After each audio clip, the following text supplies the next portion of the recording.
Microtransactions have been with our games for a while now, and I've noticed a massive dichotomy in any discourse regarding them.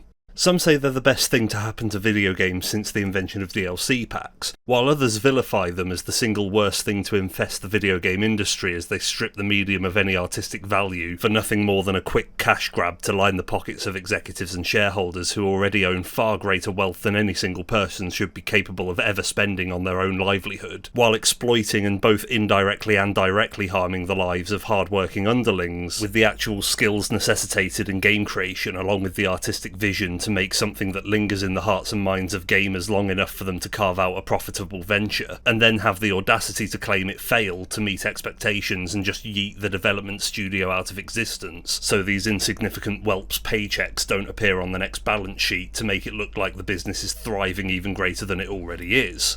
But that way of thinking just seems ridiculous to me. For a start, we get to fund our favourite video game developers for their hard work in making these games, along with all these wonderful skins and voice lines that they sell piecemeal after the fact. It's well known that games don't make as much money as they used to, evidenced by the recent rise in pricing from the classic $60 to the now much more profitable $70. Obviously, free-to-play games don't have this benefit, so they need to sell plenty of supplementary content to keep the servers running. Some say maybe some games go a little overboard with this, but it's hardly grudge-worthy. You don't have to buy them after all, just play the base game as the developers clearly intended you to play. Even better, we can do this for games that charge up front too. No more developers going under because they don't make enough from the initial sales of the game.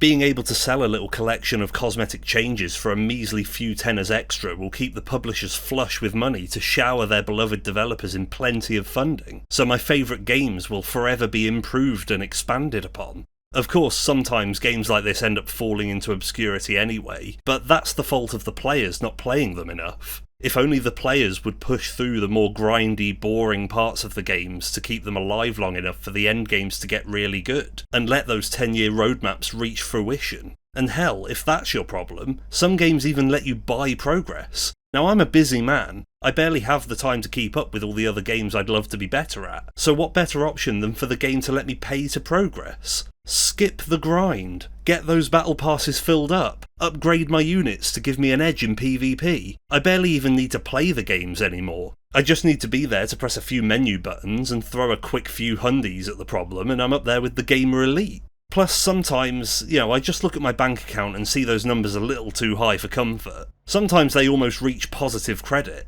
You've got to keep yourself on your toes in this intensely capitalist society. Having money is only for those who demand tedious comfort and security in their lives. But that's hardly the bootstrap pull-up mentality. That's more the Pampers pull-ups beta mindset. You need that push to strive for more.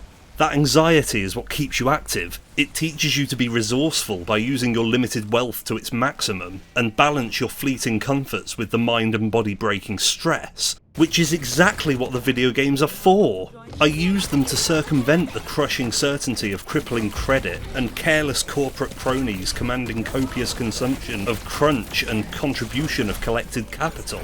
Regardless of what I may have said in the past, and regardless what other hacks have told you, microtransactions are not an enemy to be shunned and attacked. They are a glorious boon to all of gaming, and will only provide us with greater experiences. Microtransactions are the best thing to happen to games, and honestly, no, they're atrocious blights on the industry that prey on and constantly hammer against what was once a beloved passion of mine. April fucking Fools. This is such a stupid concept for a video. Why am I doing this? I haven't done a video in so long. This isn't going to make sense.